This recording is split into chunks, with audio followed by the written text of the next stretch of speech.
मूर्तिकला method and material की इस सेशन में हम धातु शिल्प मेटल कास्टिंग की चर्चा करेंगे। देखिए, metal casting is one of the classical mediums of sculpture. मूर्तिकला के यदि शास्त्रीय माध्यम के बारे में, क्लासिकल मीडियम्स के बारे में बात की जाए तो हम ये जानते हैं कि stone, would and metal, bronze, stone, would and bronze, ये तीन क्लासिकल मीडियम्स रहे हैं मूर्तिकला के। बहुत ही प्राचीन काल से मानव इतिहास में इन माध्यमों में मूर्तियां बनाई जाती रही हैं, इसलिए इनको क्लासिकल मीडियम कहा गया है। और यह एवरलास्टिंग होते हैं, इनकी लाइफ बहुत ज़्यादा होती है और इसलिए इनको शास्त्रीय माध्यम कहा जाता है।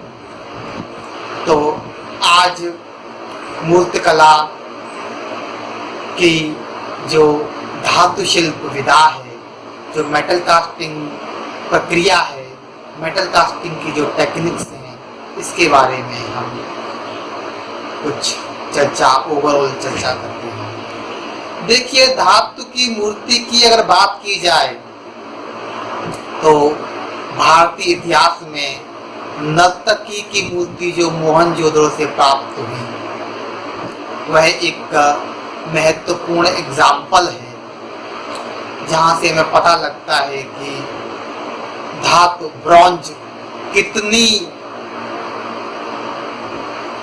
लॉन्ग लास्टिंग होता है। ब्रॉन्ज में कुछ भी बनाना मीन्स उससे हमेशा हमेशा के लिए अमर कर देने जैसा।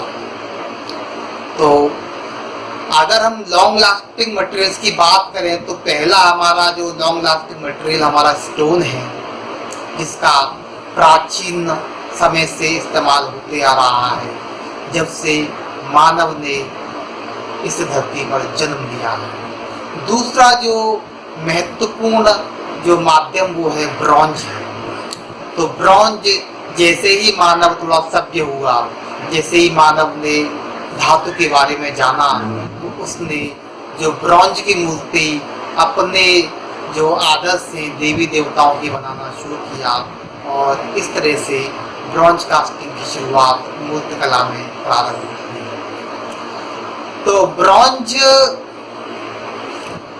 अगर हम भारतीय कला इतिहास की बात करें तो मोहनजोदड़ो की जो नर्तकी की मूर्ति है, यह एक प्रमुख ब्रॉन्ज की मूर्ति का उदाहरण है। उसके अलावा जो ब्रॉन्ज का अधिकतम उपयोग, ब्रॉन्ज की तकनीक का बहुत ही अच्छा विकास चोल काल में हुआ है। जो दक्षिणी भारत के चोल शासक जो हुए हैं, स्पेशली जो पल्लवा डायनेस्टी है, और ये आपका 1200 ईस्वी से लेके 1400 ईस्वी तक का ये जो समय रहा है, मुख्य जो पीक है चोल काल का, इस समय ब्रॉन्ज की मूर्तियों का बड़ी ही वैरायटीज में, बड़े बड़े साइजेस में भारतीय कला इतिहास में बनी है, भारतीय कला इतिहास में इनका इस्तेमाल हुआ है। 14 जो ब्रॉन्जेस हैं, इनमें नटराज की मूर्ति बहुत ही फेमस है, और क्योंकि जो दक्षिण भारत की सभ्यता नृत्य प्रधान रही है, सारे जितने भारतीय क्लासिकल डांसेस हैं, भरतनाट्यम है और आपका मोहिनी है, कुचिपुड़ी है, जितने भी अधिकतर जो क्लासिकल डांसेस, जो 8 क्लासिकल डांसेस हमारे एक्सेप्ट किए गए हैं भारतीय, तो उनमें से अधिकतम जो क्लासिकल डांसेस हैं वो उनका ओरिजिन साउथ दक्षिण भारत से हुआ है। और दक्षिण भारत में इसलिए जितनी भी ब्रॉन्ज की प्रतिमा हैं, उनका जो केंद्र है वो है नटराज शिव। शिव को यूनिवर्सल डांसर माना जाता है और शिव को डांस का देवता कहा जाता है। तो नटराज की एक पैर खड़े हुए, बहु हाथ और और एक ओवल वलय के रूप में जो डांसिंग नटराज है, यह ब्रॉन्ज का एक बहुत ही महत्व महत्वपूर्ण टॉपिक इंडियन कंटेम्प्रेरी स्कल्पचर में यदि मेटल कास्टिंग में काम करने वाले कलाकारों की बात की जाए तो लतिका कट्ट एक प्रोमिनेंट नाम है। इन्होंने काफ़ी पब्लिक स्कल्पचर किए हैं, जैसे कि जवाहरलाल नेहरू का जो 21 फीट का जो स्कल्पचर है, यह जवाहर भवन न्यू दिल्ली में, वहाँ पर पंडित जवाहरलाल नेहरू कबूतर उड़ाते हुए एक ये बहुत ही डायनेमिक और बहुत ही अच्छा पब्लिक स्कल्पचर का बहुत ही बेहतरीन उदाहरण है। और दूसरा इनका राजीव गांधी का एक स्कल्पचर है जो उन्होंने कई जगह आई थिंक बॉम्बे में और आपका कहीं साउथ में समुद्र के किनारे ये इंस्टॉल है। और गांधी जी के कई स्कल्पचर्स बनाए हैं। इनके पोर्ट्रेट्स बहुत ही अनयूजुअल पोर्ट्रेट्स हैं, वो भी ब्रॉन्ज में कास्ट किए गए हैं। और इनका क्रिएटिव वर्क है तो ये काफ़ी ब्रॉन्ज में है, ब्रॉन्ज और स्टोन दोनों को मिला के उन्होंने काम किया है। तो लतिका कट्ट के अलावा अभी कंटेम्प्रेरी में अगर हम बात करेंगे तो राजीव नयन पांडे एक इम्पोर्टेंट स्कल्पटर है, जो काफ़ी young leading स्कल्पटर्स of Uttar Pradesh की बात की जाए तो इनका जो ग्रेजुएशन है वो BHU से हुआ है और मास्टर्स इनका बड़ौदा से हुआ है। तो ये दो स्कूल का कॉम्बिनेशन है। और ब्रॉन्ज कास्टिंग में इन्होंने public sculptures Ambedkar park Lucknow में के लिए किए हैं। इसके अलावा इन्होंने अपने काम भी इनके ब्रॉन्ज फिगर और स्टोन को लेके इनके अपने काम है। तो ब्रॉन्ज स्टोन को दोनों माध्यमों को ये कंबाइनली यूज़ करते हैं। और कंटेम्प्रेरी आर्टिस्ट में और अगर देखें तो रामविद सुतार जिन्होंने स्टैच्यू ऑफ यूनिटी जो गुजरात में बनाया है और ये दुनिया का सबसे ऊंचा मूर्ति। बेसिकली यह डिज़ाइन इनका है, चाइना की किसी कंपनी ने इसमें काम किया था, तो बहुत ही बड़ा ये टेक्निकल प्रोजेक्ट है। रामविद सुतार एक बहुत ही प्रोमिनेंट नाम है जो स्टैच्यू पब्लिक स्कल्पचर बनाने में, और बहुत ही बेहतरीन क्वालिटी के इनके स्कल्पचर होते हैं। और जितने भी इंडियन लीडर्स रहे हैं, जवाहरलाल नेहरू से लेके राजीव गांधी, इंदिरा गांधी, और जितने भी पैट्रियोटिक फिगर्स रहे हैं भारत के, ऑलमोस्ट सभी की मूर्तियाँ इन्होंने बनाई हैं। और ब्रॉन्ज कास्टिंग में इनको महारत हासिल है। तो पब्लिक स्कल्पचर अधिकतर ब्रॉन्ज में ही बनते हैं। पार्लियामेंट में अधिकतर जितनी भी गांधी की स्टैचू है, गांधी जी की स्टैचू है, या फिर जितने भी लीडर्स की स्टैचूज हैं, फ्रीडम फाइटर से संबंधित लीडर्स की स्टैचू हैं, वो अधिकतर रामविद सुतार इनके द्वारा ये बनाई गई हैं। तो रामविद सुतार ये बहुत ही प्रोमिनेंट फिगर्स हैं फॉर पब्लिक स्कल्पचर। इसके अलावा राधा कृष्णन है, इनका भी काम ब्रॉन्ज में है काफ़ी। और ब्रॉन्ज में काफ़ी जो पब्लिक स्कल्पचर्स हैं ये ब्रॉन्ज में बनाए जाते हैं। और ब्रॉन्ज कास्टिंग में बात करें तो आपका BHU स्कूल से तपन सामटेकार इन्होंने ब्रॉन्ज में काफ़ी काम किया है। और अगर हम उत्तर प्रदेश में लखनऊ के बारे में बात करें तो आपके रमेश बिष्ट अभी दिल्ली कॉलेज ऑफ आर्ट में वो है विभागाध्यक्ष रह चुके हैं, और दिल्ली में आपका स्टूडियो है, गुड़गांव में रहते हैं। इन्होंने काफ़ी पब्लिक स्कल्पचर बनाए, इनके अपने भी काम ब्रॉन्ज में हैं। तो ब्रॉन्ज कास्टिंग के लिए रमेश बिष्ट एक प्रोमिनेंट कंटेम्प्रेरी स्कल्पटर हैं। और इसके अलावा कंटेम्प्रेरी में यदि बात की जाए तो लखनऊ से संबंधित NH कुलकर्णी है, हिरण्मय राय चौधरी कंपनी स्कूल से संबंधित जितने भी कलाकार थे उन सब ने ब्रॉन्ज में काम किया। ब्रिटिश एकेडमिक रियलिज्म से संबंधित जो मूर्तिकार रहे हैं, जैसे कि BV तलीम हैं और GK म्हात्रे हैं, इस समय मेटल कास्टिंग का उपयोग ज़्यादा ना होकर के आपका इधर DP Roy Chowdhury Madras college of art, वहाँ पर हम डीपी रॉय चौधरी इन्होंने मेटल कास्टिंग का काफ़ी अच्छी तरह से एक्सप्लोर किया है मेटल कास्टिंग को। डीपी रॉय चौधरी का ट्रम्प ऑफ लेबर जो national gallery of modern art में डिस्प्लेड है, यह स्कल्पचर ब्रॉन्ज में है। और आपका दंडी मार्च जो स्कल्पचर है डीपी रॉय चौधरी का ब्रॉन्ज में है, तो डीपी रॉय चौधरी ने ब्रॉन्ज कास्टिंग में काफ़ी काम किया है और ये इंडियन मॉडर्न आर्ट में स्कल्पचर के बहुत ही महत्वपूर्ण कलाकार रहे हैं। इसके अलावा आपके सर्वय राय चौधरी के पोर्ट्रेट्स ब्रॉन्ज में हैं। और आपका राम किंकर बैच के भी एक रविन्द्रनाथ टैगोर का पोर्ट्रेट है जो ललित कला अकादमी नई दिल्ली में लगा हुआ है, वह ब्रॉन्ज में है। और प्रदोष दास गुप्ता, इन्होंने भी काफ़ी ब्रॉन्ज में काम किए हैं। यह इंडियन मॉडर्न स्कल्पचर के महत्वपूर्ण कलाकार हैं। प्रदोष दास गुप्ता, चिंतामणि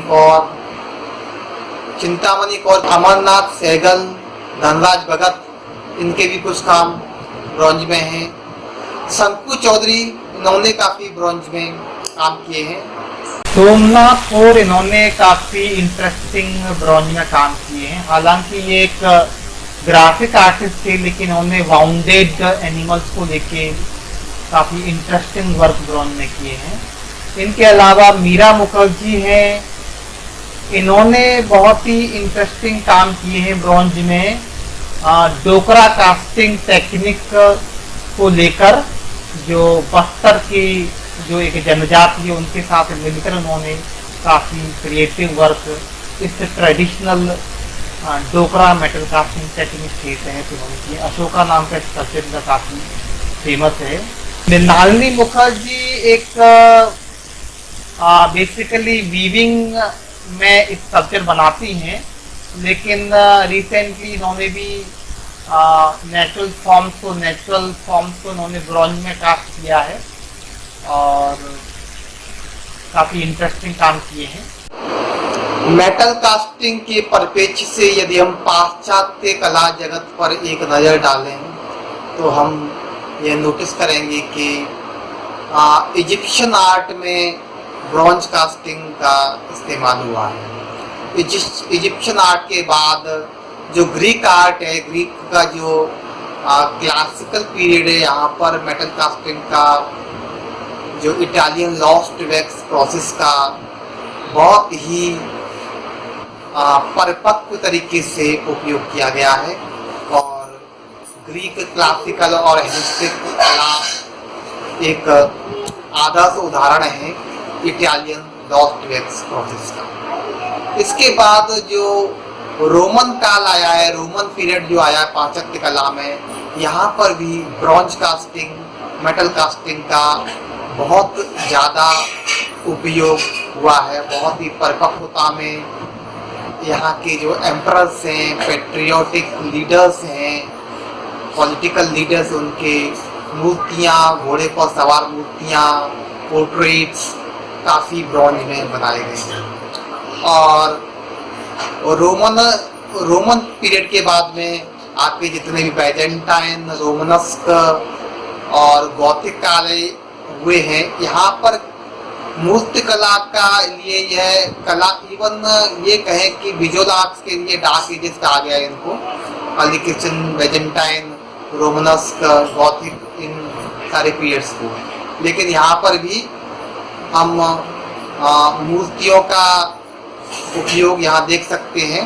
ब्रॉन्ज कास्टिंग यहाँ पर भी देखी जा सकती है कहीं कहीं, लेकिन अधिकतर जो ब्रॉन्ज कास्टिंग का जो उपयोग हुआ है पाश्चात्य मूर्ति कला में, वह ग्रीक और रोमन पीरियड के बाद में रेनेसां है। रेनेसां 15th सेंचुरी में का जो समय है, यहाँ पर यहाँ के जो मुख्य कलाकार आपका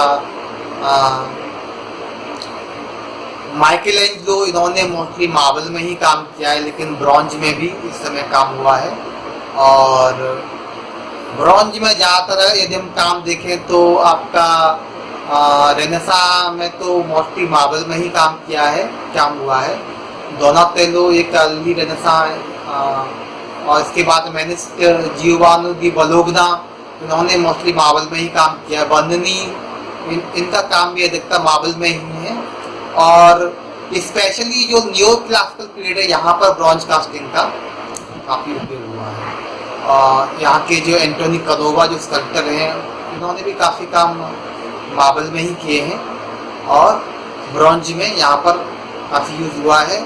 और जैसे हम पाश्चात्य मूर्ति कला के आधुनिक काल में प्रवेश करेंगे तो रोदा एक बहुत ही महत्वपूर्ण मूर्तिकार हैं, बहुत महत्वपूर्ण, जो उनका जो एज ऑफ ब्रॉन्ज है और ये बहुत ही फेमस स्कल्पचर है ब्रॉन्ज माध्यम में, और इन्होंने ब्रॉन्ज का काफ़ी उपयोग किया है। गेट्स ऑफ हिल और आपका एज ऑफ ब्रॉन्ज, ये आपके ब्रॉन्ज स्कल्पचर्स हैं। इसके अलावा बर्गर्स ऑफ कैलाइसिस हैं और उनके काफ़ी स्कल्पचर्स ब्रॉन्ज में हैं रोदा के।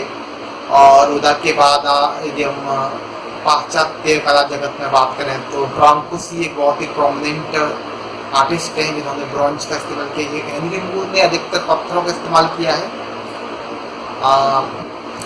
ब्रांकुसी, इन्होंने ब्रॉन्ज कास्टिंग, मेटल कास्टिंग का इस्तेमाल किया है।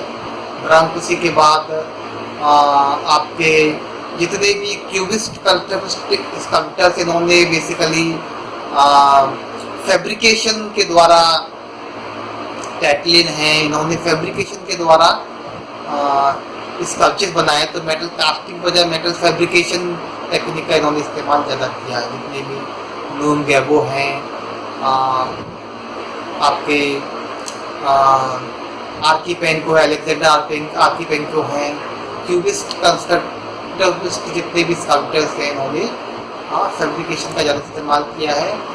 और रियलिस्टिक और पेट्रियोटिस्टिक जितने भी स्कल्पचर आज भी बनते आए हैं, तो सारा ब्रॉन्ज कास्टिंग आज भी बहुत ही पॉपुलर माध्यम है। ब्रॉन्ज कास्टिंग का मतलब है किसी भी फॉर्म को, किसी भी शेप को फॉर्म हमेशा के लिए परमानेंट कर देना। इस तरह से यह एक मोटा Indian and western art history का, Indian western history of sculpture का एक सर्वे रहा, जिसमें हमने कहाँ ब्रॉन्ज कास्टिंग का इस्तेमाल हुआ है और किस तरह से लोगों ने मेटल कास्टिंग का उपयोग किया है, इसके बारे में हमने चर्चा की। Thank you.